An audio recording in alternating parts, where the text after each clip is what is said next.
Okay, hello and welcome to A Study in Stories. I'm your host, Dear Stalker Darling, and I have just finished watching the third Enola Holmes movie. And I was just trying to think if it had a title like Enola Holmes and because I believe the second one did. But I don't think this one did. And if it did, well, that tells you how memorable it was. Anyways, I'm going to quickly try to film this before the light fails. And yes, let's just take a minute to appreciate my little Sherlock Holmes microphone holder. It's actually a pen right here. I have a really cool Sherlock Holmes collection that you will probably have to see sooner or later. But anyways, I just wanted to quickly share my thoughts on the third Enola Holmes movie, because if you watch my last video, I really went in with a super open mind and I was really excited because I just love new Sherlock content. And I was really being optimistic because a lot of people were not. Early photos of the film made it kind of looked like the Wuthering Heights that was concerning from this year, where too much of a modern lens is. But I must confess that those early fears were right. My first instinct watching this film was, oh, clearly they got a new writer. I figured that's what happens with sequels. You know, the writers get, they want more money, the actors want more money, and then that's why the sequels get less budgets and get worse because they're not going to invest as much time and energy into them. Also, I think there's some kind of, I know in publishing there's like a whole thing of like you drop off readers as your book series goes on. So anyways, at least that's what they expect to happen. It doesn't always. But my point is that I really immediately felt they had to have a new writer for this film, because there were a lot of really good pieces to this film, but a lot of pieces that were just an absolute mess. And I was like, clearly they have a new writer. No, I was completely wrong. It was the same writer as the first two films, the first two Enola films. But there were two major differences behind the scenes. One was that this movie had no book to support it. The first movie was heavily based on the first Enola Holmes book. The second movie had a lot of nods. It had kind of a very loose plot. It was kind of like they took a plot from one of the books and like zhuzhed it up with historic context, and that was awesome. Second movie was a lot of fun. This movie, they had no original, like it was a completely original plot. So they're going completely off book here. They're completely making it up, and that was a huge weakness right off the bat. You could tell there was no plot. Like there was a plot, clearly, but there was nothing like plotted out. It felt like they were kind of making it up as they went along. On the one hand, no, there's no, I'm trying to make it good. There's no good point to that. It felt like they were making it up as they go along. And the big reveal, oh, it's Moriarty. And Moriarty had this big plot. No, she didn't. She just kind of got lucky. And she wanted something stupid. She could have figured that out for herself. She didn't need to involve everyone. Like, you have a woman who's like, this villain who's like willing to like kill people and use people and abuse people, like, and so she wanted information from one person. She could have just kidnapped and tortured them until she got the information she wanted. Really? So I don't know. So many plot holes. Clearly, same writer, but so like the characters felt consistent, more or less. Sherlock felt like he had the most. I don't know. Yeah, no, it was really just a mess, guys. But the other point I wanted to make was that their director changed in this film, and that was very, very, very noticeable. The whole like first 20 minutes of the film, like many Enola films, had a lot of flashbacks and like, oh, record scratch, freeze frame. How did I get here in my quirky situation? And they did a really bad job of cutting at the right times and leaving longer shots. And like they could have started the film, like you want a shot of Enola in her wedding dress with a shotgun? Awesome. Why not? But just start there. They literally gave you like 20 minutes of context before that. Like that was unnecessary, guys. And then the fight scenes were so disappointing. Like Enola's fight scenes are like well choreographed in the first two films. They are incredible. And this one, they just like watch her fight scene with Moriarty and notice the amount of cuts, like cutting the shot, because they did not I don't know if they didn't choreograph it enough or the director just, I don't know. I read from The Princess Bride, I don't remember his name, but the guy who plays Wesley in The Princess Bride, he wrote a wonderful memoir just from his memories on set, and it was lovely. And I think it's called As You Wish. And in it, he describes how insane his fight scene with Inigo Montoya is, where they're the sword fighting, because they learned actual sword fighting. The director was really committed to getting this whole fight scene smooth as dead. Like, he wanted the whole fight scene. No cutting, like no stand-ins, like these two guys. And so they did so much sword training. And when it came time to do the shoot, all of a sudden the director's like, hi, we got to add another 2 minutes of the fight. But because they had done so much training beforehand of just learning the basics, they could ad-lib another 2 minutes to the fight really easily. And that's what I was thinking of watching this, is that this was clearly, these Enola fights were clearly not choreographed. They clearly... Like, there's a couple fights in the movie. There's some shorter ones that are done well, the classic Enola. But the big ones, you're just like, what are we doing here? Like you guys could just like blow each other over. Like, there's nothing.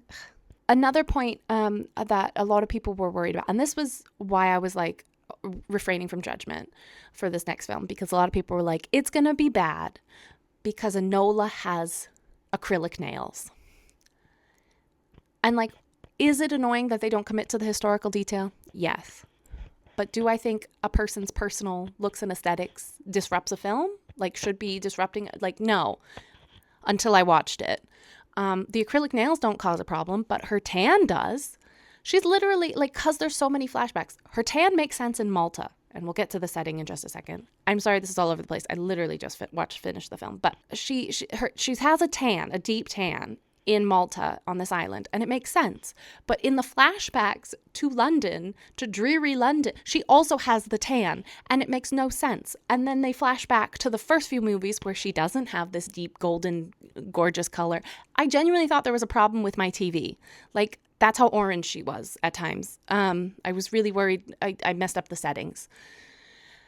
And there were times, and this came up with the whole Devil Wears Prada too, if you saw that discourse on the internet where Anne Hathaway, they were comparing scenes from the first movie to this movie, and her face can't contort in the same dramatic way that it used to because of Botox and things. And I'm not as familiar with, these aesthetics and things, but I'm fairly certain Millie Bobby Brown had lip filler in.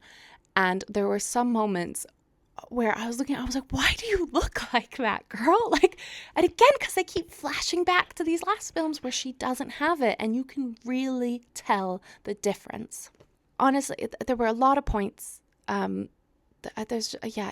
bad. It's like a B movie, poorly thought out.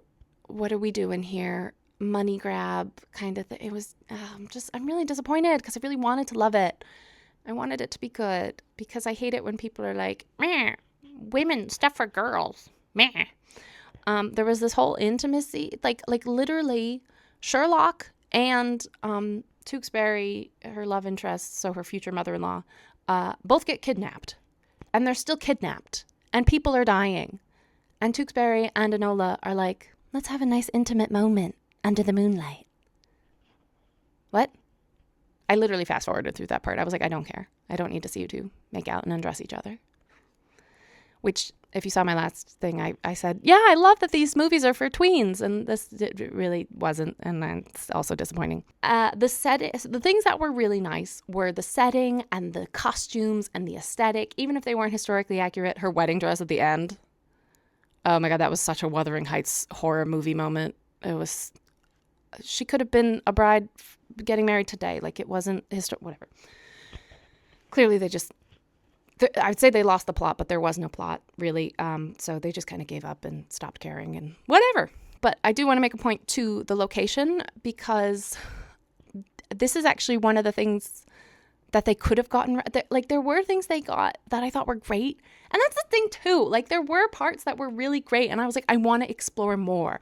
They explore this whole idea of like, what does it mean to be a Holmes? What does it mean for a woman to like go from like this freedom to like becoming a lady in the aristocracy? And like, what does legacy mean? And what does your family name mean? And like these really deep themes that I want to explore.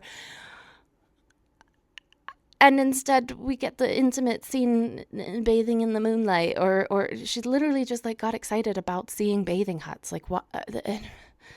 Why, Enola? Why? And so I felt that the setting was so random, and a lot of people will probably agree with that, including Enola will agree with that, because she literally goes at the beginning, yeah, for a lot of convoluted reasons that I don't understand and I'm not going to explain to you, my wedding is in Malta. And it was literally just because someone said, hey, shouldn't you get married in Malta? And they were like, oh, that was Moriarty's spy and it was all part of her master plan. No. Why? It didn't need to be. What? Like, if Moriarty wanted gold, like, spoiler, I guess. She wanted money, rob a bank. Why go to Malta? But it was actually a really lovely setting for the film. It was fun. It was different. And it brought up some really key, like, pure Sherlockian moments that I really appreciated. And again, would have been awesome to explore more. So they dive deep into the lore, the history of the Anglo-Afghanistan War. They dive deep into these colonial themes. They bring in this character fighting for Malta independence, and he's hilarious. But then you take a step back and you're like, why did they make, the non-white person, why did they make him like a caricature? I can never say that word. But anyways, so like he was hilarious and funny, but also like we could do better, guys. But I still loved him. Sorry, but I did, because he was great. And so like, the way Sherlock and Watson meet in the original stories is like, Afghanistan or Iraq. Were you in the Afghanistan or Iraq conflicts, Doctor? Because the West is always interfering with the Middle East. They address a lot of that, those wars and those conflicts and the colonies and the empire that is the British Empire that Enola's living in. And I really appreciate that. And I really love that they wanted to go into those themes. I also felt they like dived into, and young Sherlock did this too, where like sending Sherlock into kind of a cowboy Western vibe feels so wrong. But actually it's so right, because Doyle was obsessed with the American West. And so A Study in Scarlet literally immediately takes you. There were a lot of references to A Study in Scarlet. I loved that. And there were a lot of moments where you were like, yeah, pure Sherlock Holmes references here, a lot more than the first few movies. And Sherlock himself was really interesting. But Mycroft wasn't even there. It's his sister's wedding and Mycroft isn't there. Literally all he wanted was for her to marry respectably. Why isn't he there? Why didn't they reference him once? They did. They didn't even say his name, though. I assume the actor had a conflict, which, like, whatever. I also feel like that Helen Bonham Carter had a number of conflicts, because there were a lot of scenes that she wasn't in that you were like, this, where are you? It would make way more sense for you to be here, like Enola's mom. Like, where are you? And then there were a bunch of scenes she was in that you were like, do you need to be here for this? This makes no sense. Why are you here? Why are you doing this? Yeah, it's funny, but like, what? Legally, it makes no sense. She also just like outright calls Sherlock her favorite child in front of Enola. And she's just like, yeah, suck it up. He's my favorite. And then does like almost nothing to like help him. Again, nothing made sense. And so if this review is a little all over the place, that's because the movie was all over the place. And I don't get it. And I don't think the writer or directors got it either and knew what they were doing. And I think the aesthetic department should have pushed harder for some historical accuracy there. And just like, you could have put a ton of white powder on her, guys, and make her look really pale for those few scenes in London. Is that so hard? I don't know.